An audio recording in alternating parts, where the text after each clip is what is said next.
अस्सलामुअलैकुम dear students, I hope कि आप सब ठीक होंगे। तो स्टूडेंट्स, लास्ट टॉपिक जो हमने लेक्चर 3 था उसमें हम डिस्कस कर रहे थे बेसिक डेफिनेशंस के बारे में, जिसमें जो है लेक्चर नंबर 4 जिसमें हम डिस्कस कर रहे थे बेसिक डेफिनेशंस के बारे में। उसमें हमने जो है कैपिटल को भी जो है अंडरस्टैंड किया था कि कैपिटल क्या होता है। इसके अलावा हमने शेयर होल्डर्स इक्विटी को भी जो है हमने डिस्कस किया था कि कैपिटल जो है वो सोल प्रोप्राइटर से जो है रिलेशन है इसका, और शेयर होल्डर इक्विटी का रिलेशन जो है हमारे पार्टनरशिप और कॉरपोरेशन से रिलेशन है। तो हमने जो है अपने लास्ट लेक्चर में ऑर्गेनाइजेशन की 3 फॉर्म्स पढ़ी थी। पहली फॉर्म जो थी वो सोल प्रोप्राइटर थी। सोल प्रोप्राइटर हमारी फर्स्ट जो है वो फॉर्म थी ऑर्गेनाइजेशन की। सेकंड थी partnership organisation, and the third is corporation organisation. Corporation organisation ये भी हमारे ऑर्गेनाइजेशन की फॉर्म थी। हमने पढ़ा था कि जो हमारी सोल प्रोप्राइटर ऑर्गेनाइजेशन होती है, ये सोल प्रोप्राइटर इसमें हम इसलिए कहते हैं क्योंकि जो है इसका सिंगल ओनर होता है, यानी ऐसी ऑर्गेनाइजेशन जिसको चलाने वाला ऑर्गेनाइज करने वाला एक ही ओनर हो, एक से ज़्यादा ओनर ना हो, तो ऐसे ऑर्गेनाइजेशन को हम कहते हैं सोल प्रोप्राइटर, जिसमें सिंगल ओनर ऑर्गेनाइज कर रहा हो। इसके अलावा कॉरपोरेशन और पार्टनरशिप में जो सिंगल ओनर का कॉन्सेप्ट नहीं है, वहाँ पर मोर देन वन ओनर्स होते हैं। अगर हम जो है कलेक्टिव बात ये करें कि पार्टनरशिप और कॉरपोरेशन में क्या होता है, तो मोर देन वन ओनर होते हैं। मोर देन वन ओनर हमने पढ़ा था कि हर ओनर अपनी अपनी जो एक नहीं होता है, एक से ज़्यादा होते हैं। तो एक हर जो है यहाँ पर जो है सोल प्रोप्राइटर में जो सिंगल ओनर था, वो जो बिजनेस को स्टार्ट करने में अपनी इन्वेस्टमेंट कर रहा था बिजनेस को स्टार्ट द बिजनेस करने के लिए जो इन्वेस्टमेंट कर रहा था। एग्जाम्पल जो अपने एसेट जो यूज़ कर रहा था, लैंड, कैश, फर्नीचर, ये सब वो इन्वेस्ट करके अपना बिजनेस क्या स्टार्ट कर रहा था। तो जो ये टोटल जो होगा लैंड, कैश, फर्नीचर, तो इससे हम नाम देंगे कि ये हमारा कैपिटल होगा। तो सोल प्रोप्राइटर में जब भी सिंगल ओनर इन्वेस्टमेंट करता है अपना बिजनेस स्टार्ट करने के लिए, तो उस इन्वेस्टमेंट को हम कैपिटल का नाम देते हैं। लेकिन जब हम बात करते हैं पार्टनरशिप कॉरपोरेशन की, तो वहाँ पर सिंगल ओनर नहीं होता, तो वहाँ पर कैपिटल का कॉन्सेप्ट नहीं होता। वहाँ पर हर ओनर जो है अपनी जो है इन्वेस्टमेंट करता है, तो उस ऑर्गेनाइजेशन के जितने भी ओनर्स होते हैं उनकी टोटल इन्वेस्टमेंट्स को हम टोटल करते हैं इन्वेस्टमेंट्स को, और जो रिजल्ट आता है उससे हम नाम देते हैं कि वो बिजनेस क्या है, शेयर होल्डर इक्विटी है। जो ओनर्स हैं वो इन्वेस्टमेंट्स करते हैं स्टार्ट करने के लिए बिजनेस को या ऑर्गेनाइजेशन को, तो उन तमाम इन्वेस्टमेंट को हम जमा करते हैं, तमाम ओनर्स की इन्वेस्टमेंट को, और फिर उसको नाम हम देते हैं कि वो शेयर होल्डर इक्विटी है। तो पार्टनरशिप और कॉरपोरेशन में कैपिटल का कॉन्सेप्ट नहीं है। कैपिटल का कॉन्सेप्ट सोल प्रोप्राइटर में है, क्योंकि वहाँ पर सिंगल ओनर होता है, सिंगल ओनर इन्वेस्टमेंट करता है, उसे कैपिटल कहते हैं। लेकिन पार्टनरशिप और कॉरपोरेशन में शेयर होल्डर्स इक्विटी, एक से ज़्यादा ओनर होते हैं, तो वहाँ पर हम शेयर होल्डर्स इक्विटी का कॉन्सेप्ट आ जाता है।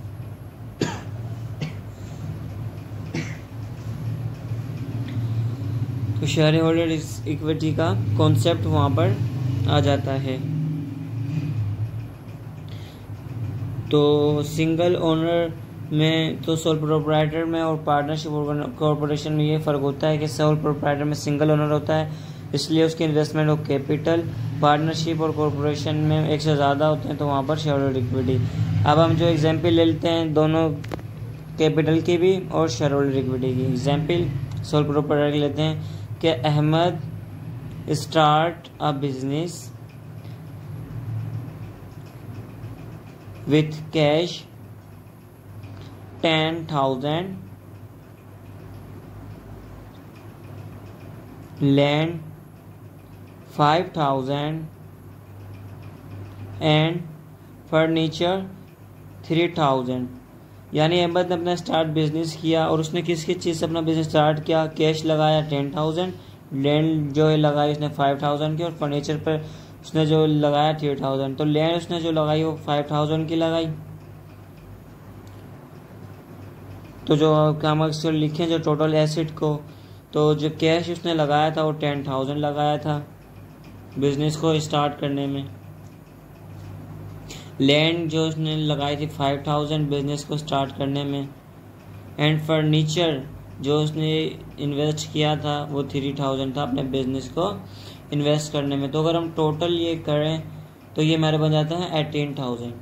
टोटल अगर हम इनको करें तो 18,000 बन जाते हैं। और हमने पढ़ा था कि टोटल एसेट जो इन्वेस्ट होते हैं बिजनेस को स्टार्ट करने में, तो फिर उनको हम नाम कह देते हैं कि वो हमारे कैपिटल कहलाएंगे। तो हम कैश, लैंड और फर्नीचर को तमाम एसेट को हम क्या करेंगे प्लस, तो आंसर आया 18,000, तो उससे हमने नाम दे दिया कि ये हमारा कैपिटल है। अगर हम बात कर रहे हैं पार्टनरशिप और कॉरपोरेशन की, तो वहाँ पर शेयर होल्डर्स इक्विटी का कॉन्सेप्ट आता है। उसकी एग्जांपल हम लेते हैं कि वहाँ पर जो ओनर्स हैं, ऑर्गेनाइजेशन के ओनर्स हैं, एग्जाम्पल के ऑर्गेनाइजेशन के जो ओनर्स हैं, एग्जाम्पल जैसे एक से ज़्यादा ओनर होते हैं, तो सपोज करें अहमद है, इसके अलावा हमारे पास उमर है, अली जो है हमारे पास है ओनर उस ऑर्गेनाइजेशन का। अहमद ने इन्वेस्ट किए 50,000, उमर ने इन्वेस्ट किए 10,000 एंड अली ने इन्वेस्ट किए 20,000। तो जो इन्वेस्टमेंट होते, हमने पढ़ा था कि शेयर होल्डर्स इक्विटी हम कहते हैं कि ऑर्गेनाइजेशन के तमाम ओनर के इन्वेस्टमेंट को हम जमा करें, जो रिजल्ट है उससे हम कहेंगे कि वो शेयर होल्डर इक्विटी है। तो अगर हम इन सबको प्लस करें तो हमारे पास जो टोटल आंसर आ जाएगा वो आ जाएगा 80,000। तो हम 80,000 कहेंगे कि ये हमारी शेयर होल्डर इक्विटी है। तमाम ओनर्स के इन्वेस्टमेंट को हमने जमा कर दिया और हमने कहा कि टोटल बैलेंस जो है अभी बिजनेस को, ऑर्गेनाइजेशन को स्टार्ट करने में लगा है, तो वो ये टोटल है वो 18,000। इससे हमने नाम दे दिया कि हमारी ये शेयर होल्डर इक्विटी है। इसके बाद डियर फ्रेंड्स हमने पार्टनरशिप जो है पढ़ा, क्या होता है पार्टनरशिप एंड कॉरपोरेशन। जो है पार्टनरशिप एंड कॉरपोरेशन, इन दोनों में हमारे पास कैपिटल का कॉन्सेप्ट नहीं होता, क्योंकि यहाँ पर जो है सिंगल ओनर का कॉन्सेप्ट नहीं होता, बल्कि यहाँ पर जो है हमारे पास शेयर होल्डर्स इक्विटी का कॉन्सेप्ट होता है, क्योंकि यहाँ पर मोर देन वन जो है हमारे पास ओनर्स होते हैं। तो अगर हम बात करें शेयर होल्डर्स इक्विटी की कैटेगरी की, तो हमारे पास शेयर होल्डर्स इक्विटी की जो हमारे पास जो है 2 कैटेगरीज हमारे पास आ जाती हैं। 2 कैटेगरीज आ जाती है हमारे पास। पहली जो कैटेगरी आती है वो है कॉमन स्टॉक। सेकंड कैटेगरी हमारे पास आ जाती है रिटेन अर्निंग। ये 2 कैटेगरीज हमारी शेयर होल्डर्स इक्विटी में आ जाती है। पहली common stock, the second is retain earning. अगर हम कॉमन स्टॉक की जो है डेफिनेशन की अगर पहले बात करें, उसको अंडरस्टैंड बाद में करते हैं। डेफिनेशन है कॉमन स्टॉक की कि the amount made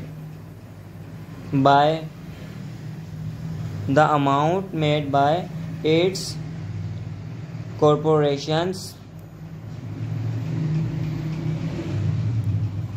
corporations owners और बाय शेयर होल्डर्स। वो अमाउंट या वो मनी या वो एसेट जो ऑर्गेनाइजेशन के ओनर्स लगा रहे हैं बिजनेस को स्टार्ट करने में, तो उन तमाम को हम क्या कहेंगे common stock. Share holders equity और कॉमन स्टॉक बात देखिए, तो जिस तरह तमाम एक ऑर्गेनाइजेशन है उसके 3 या 4 जो है ओनर्स हैं, वो 3 या 4 जो अलग अलग इन्वेस्टमेंट कर रहे हैं उनको हम जमा करेंगे और जो टोटल होगा हम कह देंगे कि वो हमारी जो है कॉमन स्टॉक है। एग्जाम्पल हमने ली थी कि हमारे पास कॉरपोरेशन और ऑर्गेनाइजेशन है कोई भी जिसके एक से ज़्यादा जो है ओनर्स हैं, तो हमने एग्जाम्पल ली कि एक से ज़्यादा ओनर्स, हमने एग्जाम्पल के तौर पर 4 ओनर्स जो है हमने कहा कि हमारे पास उस ऑर्गेनाइजेशन में हैं, एग्जाम्पल के तौर पर लिया। पहला हमने कहा उसका ओनर अहमद है, दूसरा हमने कहा उसका ओनर तैमूर है, तीसरा हमने कहा कि उस कॉरपोरेशन का जो ओनर है वो अली है, और जो ऑर्गेनाइजेशन का उसका चौथा है हमने कहा कि वो जैन है ओनर। अब ऑर्गेनाइजेशन को स्टार्ट किया। ऑर्गेनाइजेशन को स्टार्ट करने के लिए अहमद ने दिए 5,000 5,000 उसने इन्वेस्ट किए, तैमूर ने दिए 10,000, अली ने दिए 25,000, जैन ने दिए 15,000। अब डेफिनेशन क्या है कॉमन स्टॉक की कि जो अमाउंट जो है ओनर्स जो है लगाते हैं बिजनेस को स्टार्ट करने में, उनको टोटल करें, जो आंसर है वो हम कहते हैं कॉमन स्टॉक। तो यहाँ पर जो कॉरपोरेशन के 4 ओनर्स थे, उन चारों के जो है इन्वेस्टमेंट को हम क्या कर देंगे, प्लस कर देंगे जो अमाउंट उन्होंने बिजनेस को स्टार्ट करने में लगाया है। तो उन सब को जो हम प्लस करेंगे तो जो आंसर आएगा वो कहेंगे कॉमन स्टॉक। तो हम कहेंगे इस ऑर्गेनाइजेशन के पास इतना कॉमन स्टॉक अभी रखा हुआ है। तो जब इन सब को जो हम टोटल करेंगे, इन चारों ओनर्स की जो है अमाउंट को जब हम प्लस करेंगे 5,000, 10,000, 25,000, 15,000, तो हमारे पास जो आंसर आएगा वो आ जाएगा 55,000, मतलब 55,000 हमारे पास जो आंसर आएगा। तो हम कहेंगे इस ऑर्गेनाइजेशन या फिर इस कॉरपोरेशन के पास 55,000 जो है कॉमन स्टॉक अभी पड़ा हुआ है, या 55,000 इस ऑर्गेनाइजेशन का कॉमन स्टॉक है। तो आई होप कि आपको क्लियर हो गया common stock the amount made by it's corporation owners, कि वो रकम जो कॉरपोरेशन के ओनर्स या मालिक दें बिजनेस को स्टार्ट करने में, तो हम क्या कहते हैं उसे कॉमन स्टॉक। इसके अलावा कॉमन स्टॉक क्या है, the amount made by it's corporation owners. इसकी डेफिनेशन दोबारा देखें तो बहुत ही ईजी हमें समझ में आ जाता है कि वो अमाउंट जो ओनर्स दें बिजनेस को रन करने के लिए, बिजनेस को स्टार्ट करने के लिए। अब हम रिटेन अर्निंग की अगर बात करें तो पहले इसकी डेफिनेशन हम जो है पढ़ लेते हैं। डेफिनेशन ये है कि amount earn by income business, amount earn by income business, amount earned by business activities and kept for business use or business activities. Amount earned by income business activities and kept for business use or business activities. अगर हम आम लफ्ज़ों में इसको समझें तो इस तरह हम समझेंगे कि रिटर्न अर्निंग वो अर्निंग होती है, वो प्रॉफिट होता है जिसको पहले हम कमाते हैं अपने बिजनेस के ज़रिए से, और फिर उसी जो कमाए हुए अर्न किए हुए हमारा जो कैश है या जो भी एसेट है उसको हम यूज़ करें बिजनेस को चलाने के लिए, बिजनेस को रन करने के लिए। तो फिर उस जो अर्निंग हो, जो कमाई है, उसको हम नाम दे देंगे रिटर्न अर्निंग, यानी वो अर्निंग जो रिटर्न हो गई हो, वो अर्निंग जो वापस हो गई हो। तो दोबारा रिपीट करते हैं कि amount earn by income business activities, business के किसी भी एक्टिविटी के ज़रिए हमने एक अमाउंट जो है कमाया है और उस कमाई को दोबारा हमने जो है बिजनेस को चलाने के अंदर लगा दिया है, रिटर्न कर दिया है, तो फिर उस अर्निंग को हम कहते हैं कि वो रिटर्न अर्निंग है। अब हम लेते हैं यहाँ पर एग्जाम्पल के तौर पर हमने ले लिया कि हमारी कोई भी कॉरपोरेशन ऑर्गेनाइजेशन है, जिसकी एग्जाम्पल हमने पहले ली थी। कॉरपोरेशन ऑर्गेनाइजेशन के एक से ज़्यादा ओनर्स होते हैं, वहाँ पर जो है सिंगल ओनर का कॉन्सेप्ट नहीं होता। तो हमने कहा इस कॉरपोरेशन ऑर्गेनाइजेशन का पहला जो टोटल जो 4 ओनर्स हैं, पहला जो ओनर है वो इसका है अहमद, सेकंड है तैमूर, थर्ड है अली एंड द चौथा जो इसका जो ओनर है वो जैन है। और इस सब के जो इन्वेस्टमेंट को जमा किया तो वो हमारे पास 55,000 बन रही थी, 55,000। अभी 50,000 अभी प्रीवियस टॉपिक में हमने पढ़ा कि ये कॉमन स्टॉक हो जाएगा, ये टोटल इन्वेस्टमेंट हो जाएगी ऑर्गेनाइजेशन की, तो ये कॉमन स्टॉक था। अब इस कॉमन स्टॉक में से हम कोई कस्टमर आ रहा है, वो कह रहा है हमारा जो है आप इतने प्रोडक्ट बना कर दें, तो आप उसके ऑर्डर को पूरा करने के लिए 20,000 आपकी कॉस्ट आ रही है, तो आपने उस बिजनेस में से निकाल ली, इस ऑर्गेनाइजेशन में से 20,000, और उसने आपने उस 20,000 को इन्वेस्ट कर दिया। इन्वेस्ट किस लिए किया? To complete order of a customer, एक कस्टमर का ऑर्डर पूरा करने के लिए आपने उस 55,000 में से 20,000 निकाल लिए। सही है, यहाँ तक क्लियर है? आपने 20,000 निकाली कस्टमर के ऑर्डर को पूरा करने के लिए। अब जब आपने ऑर्डर पूरा कर लिया, प्रोडक्ट बनाकर जो है बेच दी उस कस्टमर को, तो आपको उसमें फ़ायदा हुआ 5,000। अर्निंग आपकी कितनी हुई? 5,000। तो यहाँ तक क्लियर हुआ कि हमने कितने कमाए? 5,000। अब ये क्या है? अर्निंग है। सही है, अर्निंग है। अब हमारे पास एक और कस्टमर आया, उसने भी कोई ऑर्डर दिया, और एग्जाम्पल के तौर पर लेंगे उसके ऑर्डर को पूरा करने के लिए हमें जो कॉस्ट लग रही है बिजनेस को, वो 3,000 लग रही है। कितनी लग रही है? 3,000 रुपये जो है उस बिज़नेस को लग रहे हैं उस दूसरे कस्टमर को इन्वेस्ट जो है उसकी प्रोडक्ट तैयार करने में। तो हमने 3,000 इन्वेस्ट कर दी, दूसरा कस्टमर आया तो 3,000 इन्वेस्ट किए to complete a order of other customer, कोई दूसरे कस्टमर को लगाने के लिए। तो ये 3,000 अगर हम ध्यान दें तो 3,000 हमारी अर्निंग में से तो आए, 5,000 हमारी अर्निंग हमने पहले कस्टमर से की और इसी अर्निंग को हमने दोबारा लगाया बिजनेस को रन करने के लिए, प्रोडक्ट पूरा करने के लिए। तो ये हम जो है 3,000 को हम कह देंगे कि ये जो 3,300 है हमारे, ये हमारी रिटर्न अर्निंग है। ये हमारी क्या हो गई? रिटर्न अर्निंग हो गई, क्योंकि असल में तो ये हमारी जो अर्निंग थी 5,000 उसमें से ली जा रही है। और ली किस लिए जा रही है कि बिजनेस का जो सेकंड ऑर्डर आया है, बिजनेस को जो आगे रन करना है, चलाना है, उसके लिए हमें इसको यूज़ करनी पड़ेगी। तो ऐसी अर्निंग जिसको दोबारा यूज़ कर दिया जाए बिजनेस को चलाने के लिए, तो उस अर्निंग को नाम देते हैं रिटेन अर्निंग, क्योंकि वो अर्निंग क्या होती है? रिटर्न हो जाती है वापस बिजनेस को चलाने के लिए। तो इसकी डेफिनेशन है owner amount earn by income business. तो यहाँ पर हमने कितने कमाए थे? 5,000 कमाए थे। And keeped for business use, business use के लिए हमने इसमें से 3,000 निकाल लिए। तो ये 3,000 क्या कहलाएंगे? रिटर्न अर्निंग कहलाएंगे। 3,000 हमारे रिटर्न अर्निंग कहलाएंगे, क्योंकि हमने दोबारा यूज़ कर लिया बिजनेस एक्टिविटीज़ के लिए, या हम यूँ कह लें कि अपने बिजनेस को चलाने के लिए हमने जो है इसमें से निकाल लिया था। तो ये 3,000 हमारे क्या कहलाएंगे कि ये हमारे रिटर्न अर्निंग है।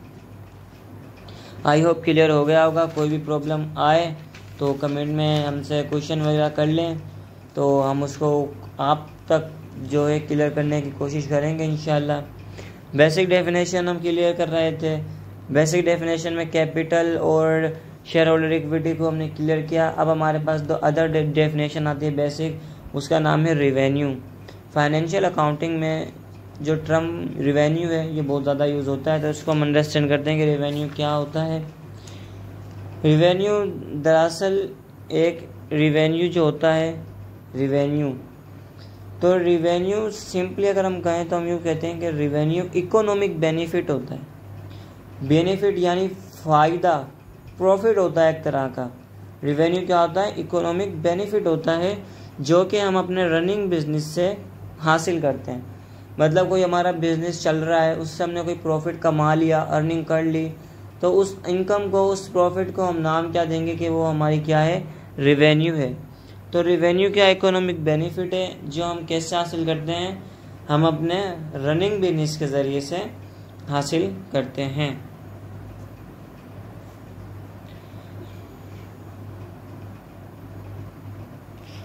तो अगर हम इसकी डेफिनेशन समझें तो डेफिनेशन ये है कि revenue are economic benefits. Revenue जो होते हैं हमारे इकोनॉमिक बेनिफिट, फ़ायदे होते हैं जो कि हम रिसीव करते हैं हमारे बिजनेस से, कंडक्टिंग बिजनेस और रनिंग बिजनेस।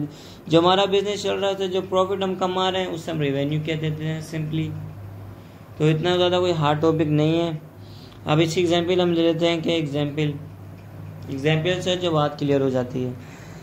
एग्जाम्पल हम लेके अहमद है, उसने अपना बिजनेस स्टार्ट किया। अब सिंगल ओनर की बात हो रही है, तो मतलब कैपिटल की बात हो रही है।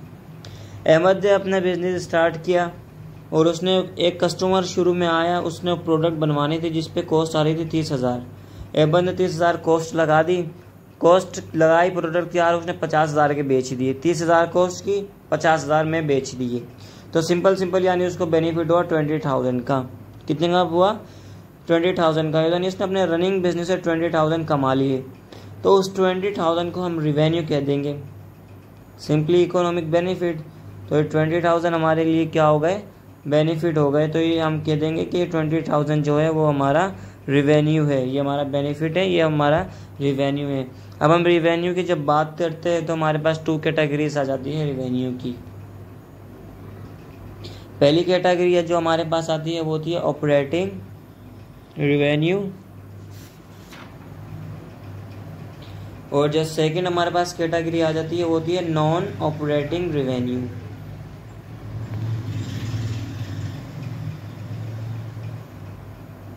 नॉन ऑपरेटिंग रिवेन्यू, अगर हम बात करें इनकी डेफिनेशन की ऑपरेटिंग रिवेन्यू की, तो ऑपरेटिंग रिवेन्यू की डेफिनेशन है कि operating revenue is revenue that generated from a companies prime business सबसे पहले प्राइम बिजनेस का मतलब समझे। प्राइम बिजनेस का मतलब होता है मेन बिजनेस।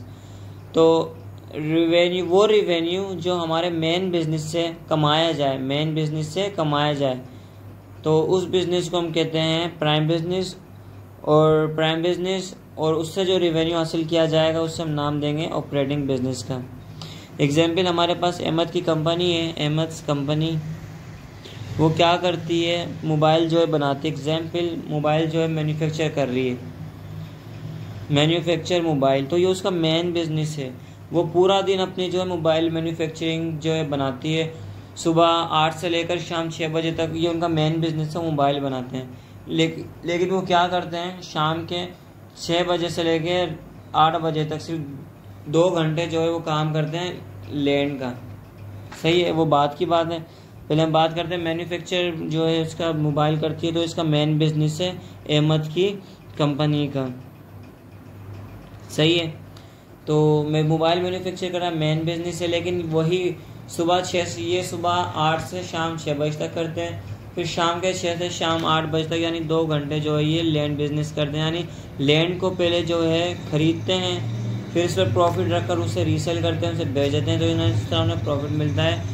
तो इससे हम कहते हैं अदर देन मेन बिजनेस। तो ये अहमद की कंपनी 2 काम कर रही है, एक मेन काम कर रही है अपना दिन में, और रात शाम में जो है वो दूसरा काम कर रही है। अदर देन मेन बिजनेस हम कहेंगे वो लैंड बिजनेस का काम कर रही है, या फिर हम उसे सिंपली साइड बिजनेस भी कहते हैं। तो मैन्युफैक्चर कर रहा हूँ मोबाइल को, ये इसका मेन बिजनेस है। इसके अलावा लैंड जो है बिजनेस, वो साइड बिजनेस भी हम उसे कह सकते हैं, क्योंकि ये इसका मेन बिजनेस नहीं है। मेन बिजनेस जो इसका मैन्युफैक्चरिंग मोबाइल है, और अदर और इसके अलावा जो काम कर रहा है वो लैंड बिजनेस है, तो ये मेन बिजनेस नहीं है। तो लैंड बिजनेस को हम कहेंगे अदर देन मेन बिजनेस। तो मेन बिजनेस से जब भी हमें बेनिफिट मिलेगा, जब भी रिवेन्यू मिलेगा, तो उस रिवेन्यू को हम नाम देंगे ऑपरेटिंग रिवेन्यू। सिंपल सी बात है, मेन बिजनेस से जो रिवेन्यू मिले, जो बेनिफिट मिले, उस रिवेन्यू को हम कहेंगे ऑपरेटिंग रिवेन्यू। तो operating revenue I hope clear हो गया होगा। इसके अलावा नॉन ऑपरेटिंग रिवेन्यू क्या है? Non operating revenue is revenue that generated from the other than prime business. या मैं देन लिखना भूल गया है, देन भी आएगा। अदर देन प्राइम बिजनेस और मेन बिजनेस।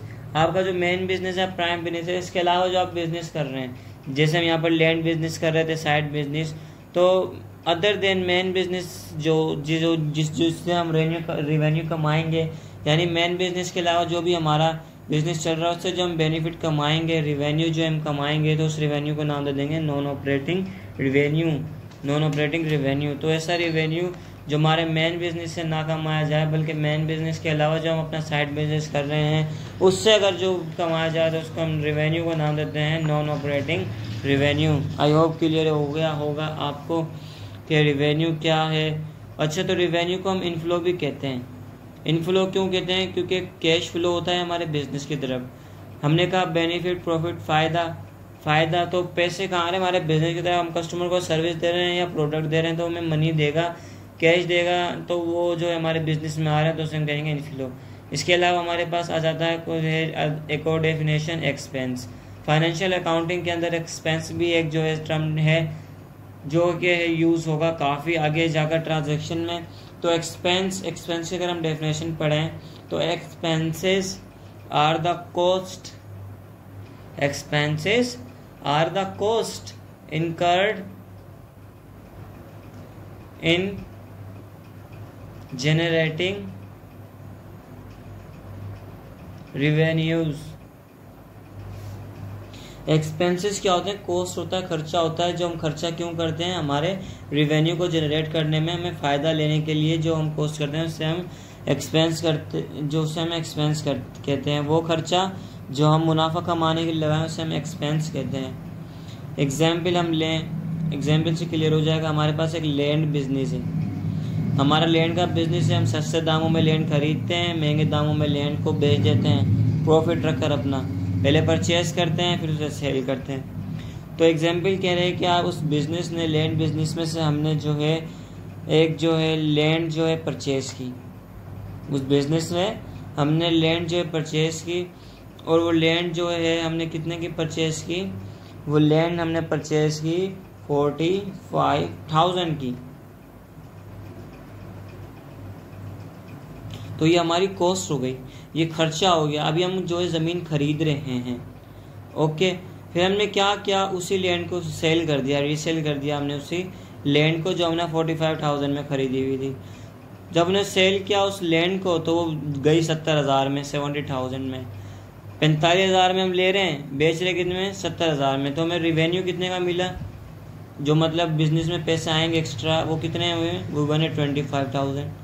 तो सीधा सीधा मुनाफा हमारा 25,000 का यहाँ पर हो गया। तो इसको हम रिवेन्यू या बेनिफिट कहेंगे 20,000 को। तो एक्सपेंस की डेफिनेशन क्या होती है, एक्सपेंसेस ज़्यादा कॉस्ट, खर्चा होते हैं। खर्चा किस लिए करते हैं कि भाई ताकि हम रिवेन्यू जनरेट कर सकें।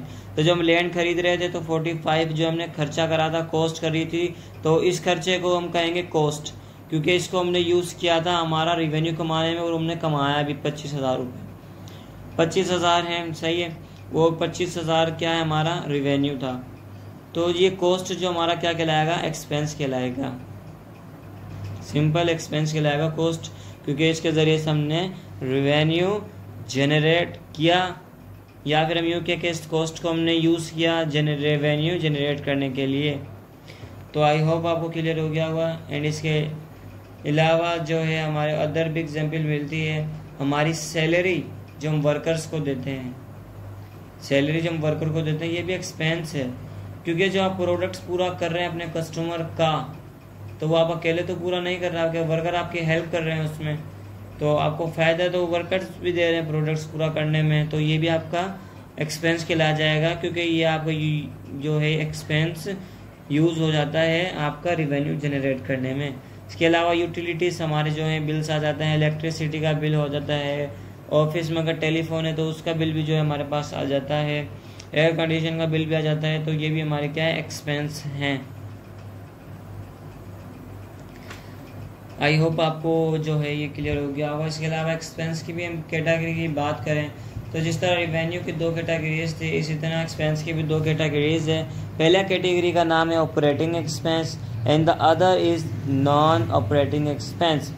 तो वो सिंपल डेफिनेशन हमने समझा हुआ है। Operating expense cost on main business और प्राइमरी बिजनेस, वो कॉस्ट जो मेन बिजनेस को चलाने के लिए लगाई जाए, प्राइमरी बिजनेस को चलाने के लिए लगाई जाए, तो उस एक्सपेंस को हम नाम देते हैं कि वो हमारा ऑपरेटिंग एक्सपेंस है। और नॉन ऑपरेटिंग क्या अपोजिट है, cost on other than main business.